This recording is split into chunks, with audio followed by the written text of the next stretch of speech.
जय मां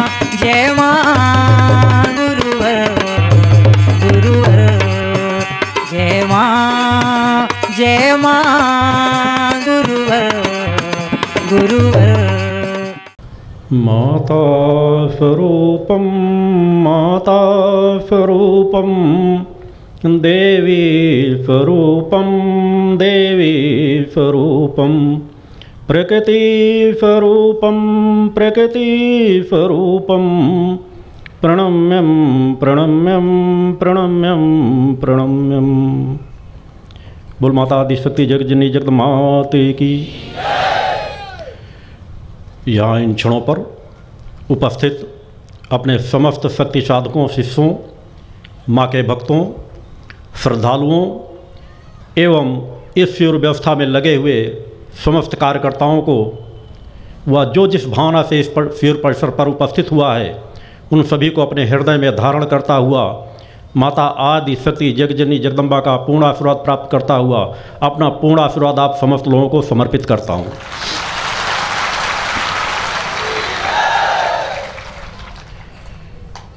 माता आदि शक्ति जगजननी जगदम्बा की कृपा से इस तरह के शुभ अवसर प्राप्त होते हैं जहाँ पर सौभाग्य से उस परम सत्ता का स्मरण चिंतन करने का वह शुभ अवसर उस परम सत्ता की कृपा से ही समाज को प्राप्त हो पाते हैं। सत्संग का तात्पर्य ही है सत्य का संग। सत्य की विचारधारा को प्राप्त करने का अपने अंदर यदि भाव भी बनने लगे वहाँ से ही हमारा सत्य का संग प्रारंभ हो जाता है। आवश्यकता होती है जो क्षण हमें जीवन में प्राप्त हो रहे हैं उन क्षणों का हम कितना सदुपयोग कर पाते हैं। वह क्षण जो हमें उस परम सत्ता की कृपा माता आदि शक्ति जगजननी जगदम्बा की कृपा से प्राप्त हो रहे होते हैं उन क्षणों को कितना हम आत्मसात करके अपने अंतःकरण को कितना निर्मल बना पाते हैं। माता आदि शक्ति जगजननी जगदम्बा जो समस्त देवों की जननी हैं, समस्त लोकों की जननी हैं, हम आप सभी की जननी हैं, सभी आत्माओं की जननी हैं, जो हर पल हम पर कृपा बरसाती रहती हैं। उन परम सत्ता माता आदि शक्ति जगजननी जगदम्बा से सरल सहज सुगम और कोई दूसरी साधना नहीं है। मैं अपने गहराई के विचारों पर जाऊं इसके पहले अनेकों नया समाज उपस्थित होता है। उन्हें उस सत्य का एहसास कराना अवश्य चाहूँगा कि किस विचारधारा को लेकर आप बैठें, किस विचारधारा को लेकर आप माँ की आराधना करें। क्योंकि यदि हमारी विचारधारा सही होगी, हमारा लक्ष्य सही होगा तो हमें सफलता अवश्य प्राप्त होगी। आप लोग नाना प्रकार की कामनाएं भावनाओं को लेकर के उपस्थित होते हैं। जीवन में किसी की कोई समस्या है, किसी की कोई समस्या है, किसी की कोई समस्या है। नाना प्रकार की कामनाएं भावनाएं उस परम सत्ता के चरणों में, गुरु सत्ता के चरणों में समर्पित करते रहते हैं। मैंने 3 शब्दों में आपकी सभी कामनाओं को समाहित कर रखा है कि मात्र कभी भी किसी भी देवस्थान में जाएं, किसी भी स्थान पर जाएं, सिर्फ और सिर्फ यदि सफलता की मूल कुंजी उन 3 शब्दों पे जुड़ी हुई है। अगर आपको मांगना है तो भक्ति मांगो, ज्ञान मांगो और आत्मशक्ति मांगो। इन 3 शब्दों में दुनिया का समस्त वैभव, सुख, शांति, समृद्धि और उस परम सत्ता की प्राप्ति छिपी हुई है। ये 3 भाव जिस मनुष्य के अंदर, जिस साधक के अंदर समाहित हो जाते हैं कि मुझे जीवन में कुछ नहीं चाहिए, उस परम सत्ता से अगर मुझे कुछ चाहिए, कुछ प्राप्त करना है तो उस परम सत्ता की मुझे भक्ति चाहिए, उस परम सत्ता का मुझे ज्ञान चाहिए, उस परम सत्ता से मुझे अपनी आत्मशक्ति चाहिए जो परम सत्ता का अंश है।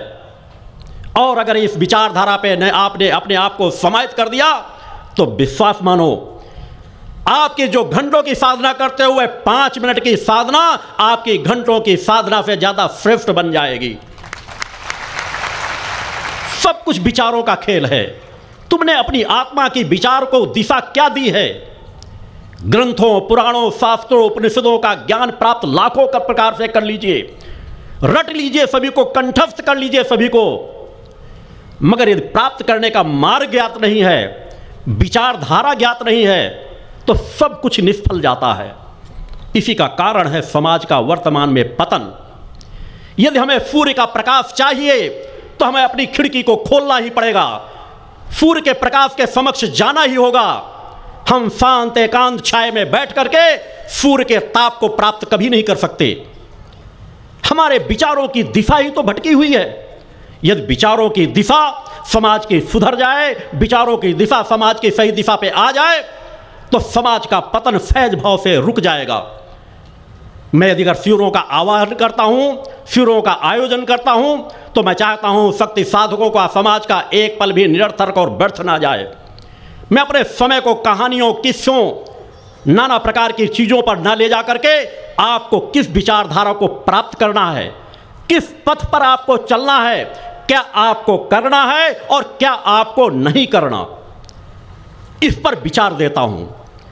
क्योंकि अगर इस पथ पे आप बढ़ गए, आप इस सत्य का ज्ञान आपने प्राप्त कर लिया कि जो मानव शरीर मिला है इसके द्वारा हमें क्या करने योग्य है और क्या करने योग्य नहीं है, हमारा हित किसमें छिपा हुआ है और हमारा अहित किसमें छिपा हुआ है, इस सत्य को यदि हम आत्मसात कर लें तो हमारा पथ, हमारा एक एक कदम सत्य पथ की ओर बढ़ता चला जाएगा। कण कण पर वह परम सत्ता व्याप्त है। आवश्यकता है कि हम उस परम सत्ता की ओर देखने का प्रयास करें, उसका स्मरण करने का प्रयास करें। क्या हम सच्चे मन से, क्या हम निष्काम भावना से उस परम सत्ता का एक पल स्मरण करते हैं? नाना प्रकार की कामनाओं में उलझ करके हम हर पल तनावग्रस्त होते हैं। हमें उस परम सत्ता का अगर आशीर्वाद चाहिए, उस परम सत्ता की कृपा चाहिए, तो मन मस्तिष्क को शांत करके उस परम सत्ता की आराधना करना होगा। और मन मस्तिष्क को शांत करने के लिए विचारों की आवश्यकता होती है, सद विचारों की आवश्यकता होती है, सद ज्ञान की आवश्यकता होती है। और अगर उन विचारों पर हम अमल करने लग जाएं तो हमारा पूरा जीवन धीरे धीरे करके रूपांतरित होता चला जाता है। साधकों को संकल्पवान, पुरुषार्थी बनना चाहिए। अगर आप संकल्पवान नहीं है, पुरुषार्थ आपके जीवन में नहीं है, तो आपका पतन सतत होता चला जाएगा। और अगर आप जीवन में दो चीज़ों का आपने संकल्प ले लिया कि मैं अपने संकल्प पर दृढ़ रहूंगा, जो संकल्प एक बार ले लूंगा उस संकल्प को जीवन की अंतिम सांस तक नहीं तोड़ूंगा। संकल्प तो वही होता है जहां पर संकल्प पे दूसरा कोई विकल्प ना आए, सच्चा संकल्प वही होता है। और सच्चा शक्ति साधक कोई होता है जिसके संकल्प पर दूसरा कोई विकल्प ना हो। हम अजर अमर अविनाशी आत्मा का जीवन जीते हैं। हमारे अंदर निर्भीकता होनी चाहिए, हमारे अंदर निडरता होनी चाहिए, हमारे अंदर चेतना का संचार होना चाहिए। हम संकल्पवान बने और पुरुषार्थी बने। यदि हमारे अंदर का पुरुषार्थ जाग गया, यदि हमारे अंदर की चेतना शक्ति जाग गई, तो हर मनुष्य के अंदर वह आत्मशक्ति बैठी हुई है, हर मनुष्य के अंदर वह चैतन्य शक्ति बैठी हुई है, जिस आत्मशक्ति की तुलना किसी दूसरी शक्ति से नहीं की जा सकती। जिस आत्मशक्ति से बड़ी कोई दूसरी शक्ति नहीं है, उससे बड़ी कौन शक्ति हो सकती है? जो परम सत्ता माता आदि शक्ति जगजननी जगदम्बा का अंश हो। उस छोटे से अंश में, आत्मशक्ति में, जहां इस ब्रह्मांड का सब कुछ सार समाहित हो, इस निखिल ब्रह्मांड की एक छोटी इकाई, उस परम सत्ता की कृपा का एहसास करना चाहिए। उस परम सत्ता से हम और क्या मांगेंगे? उस परम सत्ता से हम और क्या चाहते हैं? उस परम सत्ता ने हमें क्या नहीं दे रखा? एक अलौकिक चेतना, एक ऐसी आत्मशक्ति जिस पर निखिल ब्रह्मांड की समस्त शक्तियां समाहित हैं, समस्त ज्ञान समाहित है, समस्त वैभव समाहित है, समस्त सुख शांति समृद्धि समाहित है। आवश्यकता है हम उसे जाने, पहचाने, उस पर अमल करें। केवल जान लेने से कुछ नहीं होता। जब तक हम उस पर अमल नहीं करते तब तक उसका लाभ हमें नहीं प्राप्त होता। आप पूरी गीता रट डालिए, पूरी रामायण रट डालिए, आपके हाथ कुछ नहीं लगेगा। अगर उस पर लिखी हुई बातों पर आपने जीवन में उतारा नहीं है, उसको आपने अमल नहीं किया है, तो आपके हाथ कुछ नहीं लग सकेगा। अतः जीवन में एक एक पल को व्यर्थ नष्ट मत होने दो। चल पड़ो उस दिशा पर जिस तरफ गीता संकेत दे रही है, जिस पर रामायण संकेत दे रही है, जिस पर हमारे शास्त्र उपनिषद संकेत दे रहे हैं, जिस तरफ हमें वेद बढ़ाना चाह रहे हैं। मगर दुर्भाग्य है इस समाज का, दुर्भाग्य है उन धर्माधिकारियों का जिन्होंने पूरे समाज को दिशा भ्रमित करके रख दिया है। कथाओं, नाच गाने, रास रंग, यही एक धर्म का आवरण बन करके रह गया है। धर्म के वास्तविक स्वरूप से समाज को भटका दिया गया है। धर्म क्या कहता है, धर्म किसे कहते हैं, इस सत्य से वे धर्माधिकारी स्वतः दूर हो चुके हैं, कथावाचक दूर हो चुके हैं। बस उन पुस्तकों को रट लेना और उन पुस्तकों को सुना देना और मनोरंजन का वातावरण बना देना, नाच गाने करा देना, यही आज धर्म का स्वरूप बन गया है। समाज के पतन का मूल कारण यही है। अगर हम मूल को पकड़ लें कि हमारे पतन का मूल क्या है और मूल को संवारना शुरू कर दें तो सब कुछ अपने आप सुधर जाएगा। किसी पेड़ को यदि हरा भरा करना है तो हमें सबसे पहले उसकी जड़ों पर निगाह रखना पड़ता है कि जड़ें खोखली ना होने पाएं, जड़ों को अच्छा खाद, अच्छा पानी मिल रहा है या नहीं मिल रहा।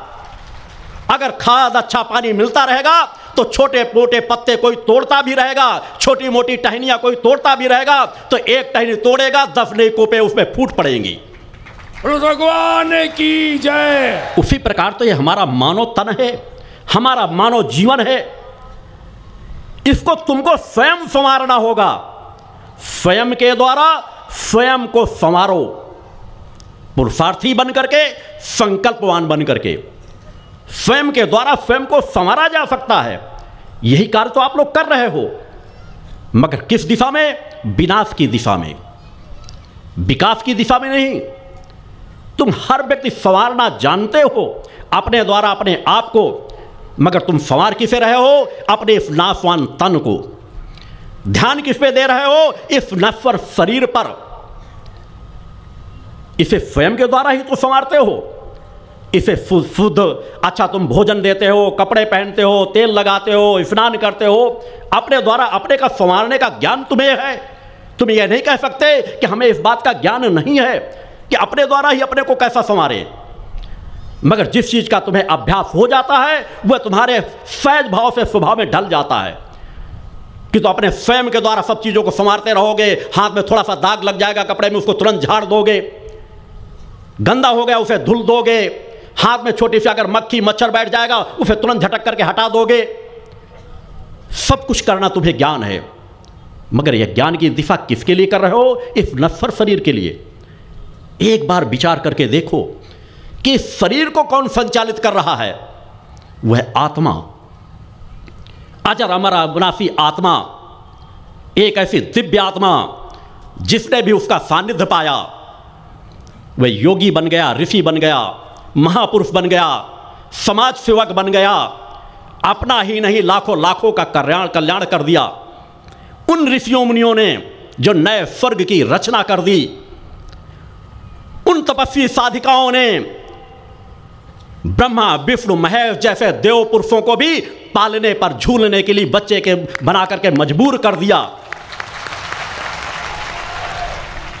वह किसी दूसरे लोक के नहीं थे, इसी धरती की मानव थे। पुरुष थे, महिलाएं थे, नर थे, नारियां थी। पूरा इतिहास हमारा भरा पड़ा है। क्या हम कभी उस इतिहास को देखना चाहते हैं? कभी हम उस सत्य को जानना चाहते हैं कि हमारा कल्याण किसमें छिपा हुआ है? हम किन ऋषियों मुनियों की संतानें हैं? हमें किस तरफ अपने पुरुषार्थ को लगाना चाहिए? किस तरफ अपने बच्चों को बढ़ाना चाहिए? कौन सा मार्ग है जिससे हमारा अपना कल्याण हो सकता है? कौन सा मार्ग है जिससे हम अपने बच्चों का कल्याण कर सकते हैं? ज्ञान होने के बाद भी अज्ञानी बन रहे हो, इसलिए कि तुम उस दिशा में सोच नहीं ले जाना चाहते हो। हर व्यक्ति जानता है कि मैं अधिकतम अगर इस शरीर की उम्र कितना जीऊंगा। पहले 200, 300, 500 साल लोग जीते थे। कुछ समय पहले 100 साल के बीच आंकड़ा आकर के रह गया। आप तो 100 साल जीने की हर व्यक्ति कहीं नहीं कह सकता कि मैं 100 साल का जीवन जीऊंगा। वह 60 साल, 70 साल, 80 साल के बीच आकर सिमट गया है। इतने सालों के जीवन के लिए आप कैसा जीवन जीते हो, क्या करते हो, कितना समय अपना नष्ट करते हो केवल एक कार्य के लिए, धन कमाना, धन कमाना, वैभव लाना, वह चाहे सत्य मार्ग से आ रहा हो चाहे असत्य मार्ग से आ रहा हो। एक भूख, एक ऐसा स्वभाव बन चुका है कि धरोहर जो आपके अंदर भरी पड़ी है उस तरफ निगाहें न उठा करके उस नाशवान धरोहर की तरफ देख रहे हो। यह सत्य जानते हुए कि लाखों करोड़ों अरबों की संपत्ति इकट्ठा कर लेने के बाद भी वह कुछ मेरे साथ नहीं जाएगी। सिकंदर का जीवन देखो, सम्राट अशोक का जीवन देखो, उन राजा महाराजाओं का जीवन देखो जो बड़े बड़े वैभवशाली भवनों में रहते थे, जहां पर एक आम व्यक्ति जूते पहन करके पग नहीं रख सकता था। आज उनके महलों की क्या स्थितियां हैं, वहां गीदड़ और उल्लू लटक रहे हैं। जहां पर आम व्यक्ति को प्रवेश करने का अधिकार नहीं होता था, वहां आज सैनिकों की बूटों की टापें गूंज रही हैं। क्या तुम भी ऐसा जीवन चाहते हो? क्या तुम भी ऐसा महल खड़ा करना चाहते हो? अगर नहीं तो सजग हो जाओ, एक ऐसा महल खड़ा करो, आत्मा का महल, चेतना का महल, संकल्प का महल, पुरुषार्थ का महल, जिस पुरुषार्थ के बल पर तुम जो चाहो वह कर सकते हो। भगवान की जय। वह हमारे ऋषियों मुनियों ने करके दिखाया है। तुम असमर्थ नहीं, तुम असहाय नहीं, तुम पूर्ण हो, परिपूर्ण हो। उस पूर्णत्व परिपूर्ण आत्मा को जानो, पहचानो, उसके नजदीक जाओ, स्वयं के द्वारा स्वयं के आवरण को हटाओ। वह आवरण जो अनेकों जन्म जन्म से आपके ऊपर पड़ते चले गए हैं, उस दिशा पर नित्य विचार करना पड़ेगा, नित्य प्रयास करना पड़ेगा, सच्चे मन से मां की आराधना करना पड़ेगा। आत्मा में पड़े हुए आवरणों को, कुविचारों को, कुसंस्कारों को, काम को, लोभ को, मोह को, क्रोध को, इनको धीरे धीरे इन आवरणों को हटाना पड़ेगा। और जब इन आवरणों को हटाने में तुम सफल हो जाओगे, तब तुम्हें अपनी दिव्यता का एहसास होगा, तब तुम्हें अपनी चैतन्यता का एहसास होगा, तब तुम्हें अपने अंदर के आनंद का एहसास होगा, तब तुम्हें एहसास होगा कि दुनिया का सुख और वैभव किस पथ पर है। आपका गुरु क्यों कहता है त्रिभुवन का सुख पैर से ठोकर मार देने के बराबर है। अगर आत्मा के मेरे सुख को कोई अंश मात्र भी उसके बदले त्रिभुवन का सुख देना चाहे, एक अलौकिक आनंद, एक अलौकिक तृप्ति, एक अलौकिक शांति, एक अलौकिक संतोष, मगर आवश्यकता होती है उसके लिए पुरुषार्थ करने की, उसके लिए पुरुषार्थी बनने की, उसके लिए कर्मवान बनने के लिए, उसके लिए एक के बाद एक संकल्पों से अपने आप को बांधना होता है। जिस तरह पानी का प्रवाह, यदि आप एक किसी पानी को लेकर के अपने खेत तक नाली बनाकर ले जाना चाहते हो, यदि जगह जगह पर वह नाली कटी हुई होगी तो आपके खेत तक पानी कभी भी नहीं जाएगा। उस पानी को पहुंचाने के लिए आप मेड़ को अच्छी सुव्यवस्थित तरीके से बांधते हो। उसी तरह अपने जीवन के जितने छिद्र हैं, जितने भी विकार के रास्ते हैं, उन विकारों के रास्तों को संकल्प के साथ बांधो। संकल्प ऐसा हो जहां पर कोई विकल्प ना हो, जहां तुम कह सको कि हाँ मैं संकल्पवान शक्ति साधक हूं, हमें किसी के दूसरे के उदाहरण देने की आवश्यकता नहीं। संकल्प हमारा जीवन होना चाहिए, पुरुषार्थ हमारा जीवन होना चाहिए। भीष्म पितामह की प्रतिज्ञा टल सकती है, मगर योगीराज सत्यपुत्र की प्रतिज्ञा कभी आज तक नहीं टली, ना भविष्य में टल सकेगी। विश्वामित्र का ब्रह्मचर्य व्रत खंडित हो सकता है, मगर योगीराज सत्यपुत्र के ब्रह्मचर्य व्रत को खंडित करने की सामर्थ्य किसी त्रिभुवन में नहीं है। मैं भी वैसा जीवन आपके बीच जीता हूं, मैं भी वैसा जीवन गृहस्थ में रहकर जीता हूं। मैंने भी गृहस्थ का जीवन जिया है। मेरी पत्नी सामने बैठी हुई है, मेरी तीनों बच्चियां बैठी हैं।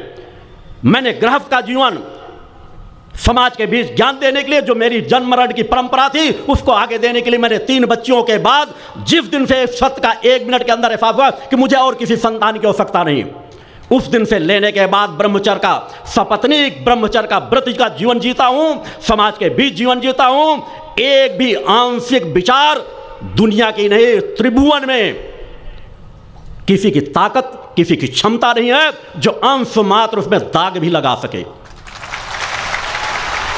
संकल्प हो तो ऐसा संकल्प हो। संकल्प हमारा जीवन है, संकल्प हमारा आधार है। यह शोक भोग विलाप हमारे लिए विष के समान होने चाहिए। ये व्यवस्था है परम सत्ता की। हम काम क्रोध लोभ मोह को किसी को नष्ट नहीं कर सकते, मगर उसे अपने वशीभूत कर सकते हैं। ये हमारे जीवन के अंग हैं, हमारे जीवन के विचार हैं, और हम अपने जीवन को, अपने जीवन के विचारों को अपने द्वारा नियंत्रित न कर पाए, इसका तात्पर्य हम कायर हैं, कमजोर हैं और नपुंसक हैं। तन से नपुंसक नपुंसक नहीं होता, मगर जो अपने विचारों पर लगाम न लगा सके, अपने आप पर स्वयं विजेता न बन सके, असली नपुंसक तो वह होता है। अतः ऐसा जीवन जियो, पराक्रमी जीवन जियो, पुरुषार्थी जीवन जियो, स्वयं के द्वारा स्वयं का उद्धार करो, स्वयं के विजेता बनो। दूसरों पर विजय प्राप्त करके, पूरे विश्व का साम्राज्य हासिल करके भी तुम सुख शांति और समृद्धि नहीं प्राप्त कर सकते। इतिहास साक्षी है। दूसरों पर विजय प्राप्त करने वाले को सिर्फ वीर कहा जाता है, मगर जो अपने आप पर विजय प्राप्त कर सके उसे महावीर कहा जाता है। यह तुमने अपने आप पर विजय प्राप्त कर ली तो त्रिभुवन पर विजय सहज भाव से प्राप्त हो जाएगी, क्योंकि पूरा त्रिभुवन तो तुम्हारी आत्मा पर समाहित है। तुम जैसा चाहोगे वैसी व्यवस्थाएं सामने निर्मित होती चली जाएंगी। तुम्हारा जीवन परोपकारी बन जाएगा। तुम्हारे पास एक अलौकिक आत्म शांति प्राप्त हो जाएगी। आज तुम निरीह हो, निस्वार्थ हो, तुम्हें लग रहा है कि हमारा जीवन कैसे चलेगा, इसलिए तुम सत्य की ऊर्जा को हासिल नहीं करना चाहते। समाज उससे विमुख है।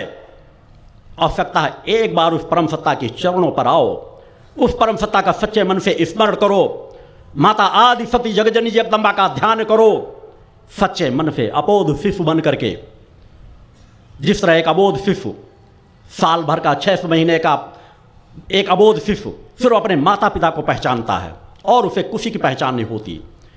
माता पिता से दूर करना चाहो, अच्छे से अच्छे खिलौने दे दो, अच्छे से अच्छे खाने की चीज़ें दे दो, मगर उनके बदले वो सबको ठुकरा देता है कि नहीं, माता की गोदी से मुझे दूर मत करो, पिता की गोदी से मुझे दूर मत करो। वह सब चीज़ों को फेंक देता है। जिस दिन वह शिशु के समान का भाव तुम्हारी मां की भक्ति में आ गया, उस दिन तुम्हें कोई पतन के मार्ग पर बढ़ा नहीं सकता। उसी दिन से तुम्हारे सत्य पथ की यात्रा प्रारंभ हो जाती है। एक बार, एक जीवन उस मार्ग पर बढ़ा करके देखो। एक बार विचारों की स्थिति पर आकर के खड़े हो जाओ। तुम्हारे अपने अंदर के विचार हैं। तुम्हारे अंदर के विचार अगर तुम बुद्धि से उस पर लगाम नहीं लगा पाते हो तो तुम्हारी अपनी सबसे बड़ी कमजोरी है। तुम किससे लाभ चाहते हो? जगह जगह माथा टिकाने, जगह जगह सर झुकाने से कोई लाभ तब तक नहीं प्राप्त हो पाएगा जब तक तुम सबसे पहले अपना सर अपनी आत्मा के चरणों पर नहीं झुकाओगे, अपने आप को नमन नहीं करोगे जो तुम्हारे अंदर दिव्य आत्मा बैठी हुई है। इसलिए मेरे द्वारा हमेशा कहा जाता है, अपने स्वयं की आत्मा, गुरु सत्ता और उस परम सत्ता पर भेद मानने वाला कभी भी सत्य का ज्ञान नहीं प्राप्त कर सकता। आपकी अपनी आत्मा, आपका गुरु और आपकी परम सत्ता, इन तीनों में कोई भेद नहीं है। तीनों एक समान हैं।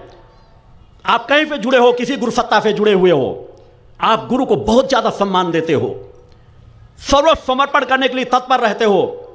जिस देवी देवता की आराधना करते हो उसको सर्वस्व समर्पित करने के लिए तत्पर रहते हो।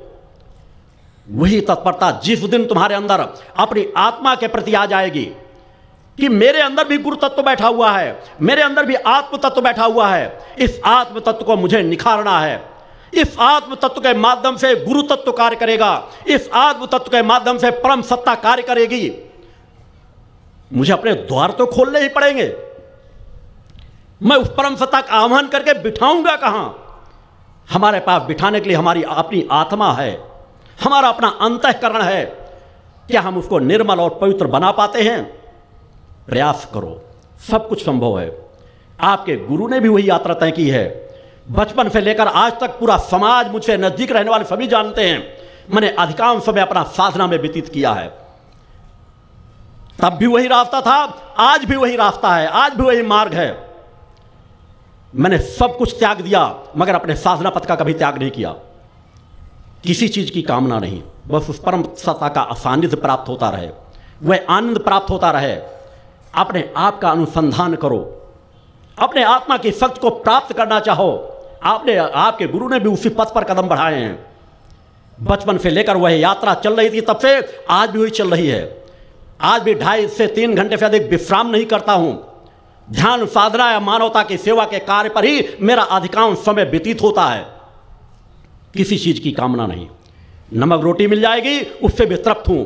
जो मेरे कुछ पास है वह भी छिन जाए उससे भी संतुष्ट हूं। मगर मेरा जो लक्ष्य है, मेरा जो कर्म है, उससे एक पल के लिए बेलग हो जाऊं, यह मुझे मंजूर नहीं। वैसा जीवन जियो, सत्य साधक हो। निश्चित है आप सब लोग जो मुझसे जुड़े हुए हैं, बहुत कुछ परिवर्तन आ रहा है।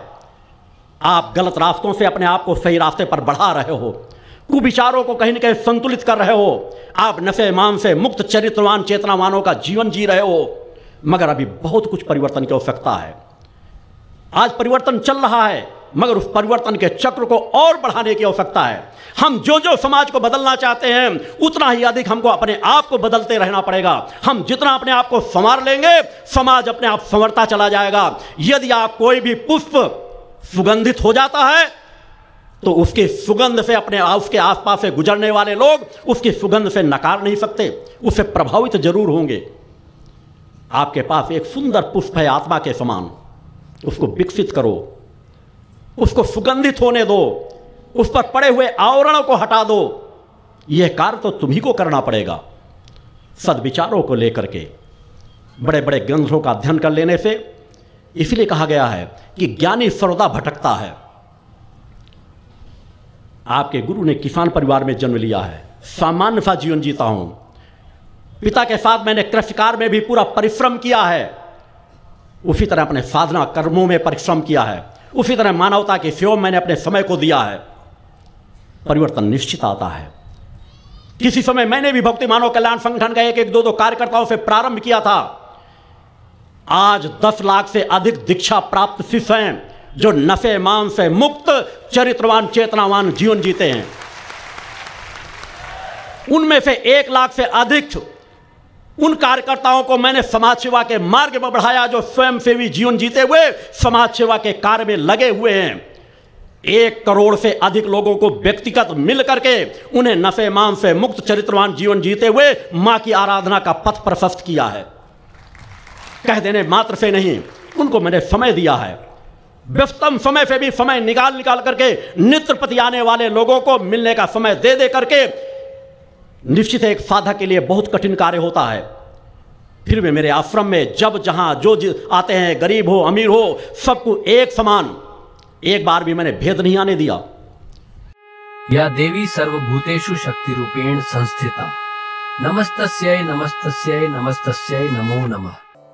पंच ज्योति शक्ति तीर्थ सिद्धाश्रम, मां की कृपा और गुरुदेव की अमृतवाणी का पावन संगम।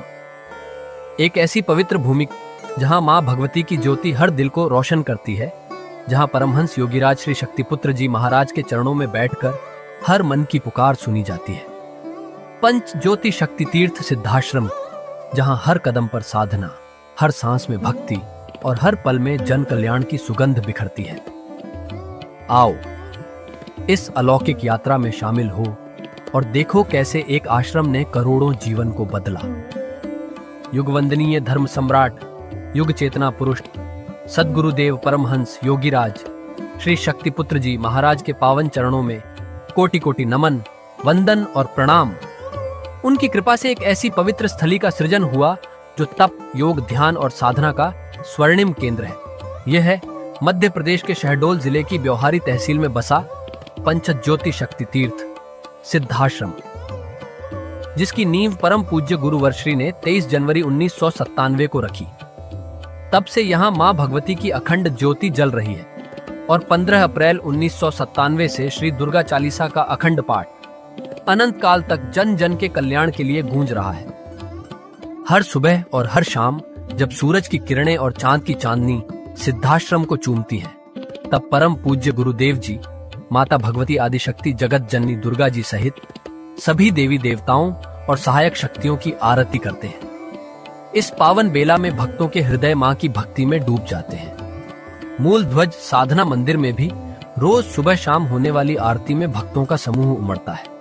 यहाँ हर मन की पीड़ा मिटती है, हर शरीर को शांति मिलती है और हर आत्मा को सुख, शांति व समृद्धि का आशीर्वाद प्राप्त होता है। परम पूज्य गुरुदेव की कृपा ऐसी कि वे रोज सुबह और शाम भक्तों से निःशुल्क मिलते हैं। मां के भक्त और गुरुदेव के शिष्य अपने मन की बात उनके चरणों में रखते हैं और बदले में समाधान व आशीर्वाद पाते हैं। अब तक 1 करोड़ से ज्यादा भक्त गुरुदेव से मिलकर उनके मार्गदर्शन से जीवन की राह पा चुके हैं। गुरुदेव की वाणी ऐसी कि सुनते ही मन में संकल्प जागता है। उनके आशीर्वाद से करोड़ों लोग नशे और मांसाहार से मुक्त होकर चरित्रवान और चेतनावान जीवन जी रहे हैं। हर दिन सैकड़ों लोग नशा छोड़ने की प्रेरणा लेने सिद्धाश्रम धाम पहुंचते हैं। पूज्य गुरुदेव के 20 लाख से अधिक दीक्षा प्राप्त शिष्य आज के अधर्म और अन्याय के दौर में भी मां की ज्योति से अपने घरों को आलोकित करते हैं। वे साधनात्मक जीवन जीते हुए आत्म कल्याण और जन कल्याण के पथ पर चल रहे हैं। क्या यह चमत्कार नहीं? सिद्धाश्रम धाम में पिछले 28 वर्षों से मां अन्नपूर्णा भंडारा चल रहा है, जहां सुबह शाम हजारों भक्तों को स्वादिष्ट और पवित्र भोजन मिलता है। और सुनो, यहाँ ठहरने की व्यवस्था भी पूरी तरह निःशुल्क है। क्या ऐसी जगह कहीं और मिलेगी जहां हर सुविधा मां की कृपा से मुफ्त हो? सिद्धाश्रम धाम की पावन सरिता के तट पर बनी त्रिशक्ति गौशाला देखकर भक्तों का मन आनंद से भर जाता है।